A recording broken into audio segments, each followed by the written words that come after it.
Hello friends, welcome to my YouTube channel. दोस्तों बहुत स्वागत है आपका अपने YouTube channel Pritam Bhojpuri news में। अभी से वीडियो कर दीजिए लाइक और चैनल पर नए तो सब्सक्राइब करते वाला था जरूर दबा लीजिए, क्योंकि भोजपुरी सभी छोटी बड़ी खबरें आपको इस चैनल पर देखने को मिलती रहती है।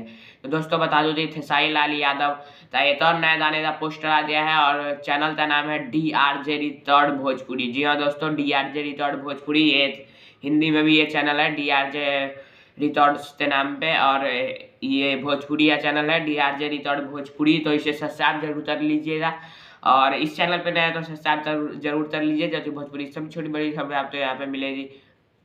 और बता दूं कि गाने का नाम है भतार ते होली में दरम्बा। जी हाँ दोस्तों, भतार ते होली में दरम्बा गाने का नाम है खेसारी लाल यादव ने गाया है और कलाकार भी खेसारी लाल यादव ही है। पोस्टर आप अपने सीन पर देख सकते हैं। कैसा लगा कमेंट में जरूर बताइएगा।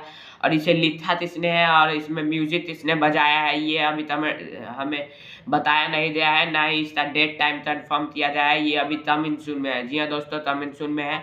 जैसे ही रिलीज डेट टाइम और दिखता और लेखक का नाम आता है, हम आपके साथ जरूर शेयर करेंगे। फेसबुक और इंस्टाग्राम का लिंक डिस्क्रिप्शन में है, वहाँ से फॉलो हमें जरूर कर ले। जय हिंद, जय भारत।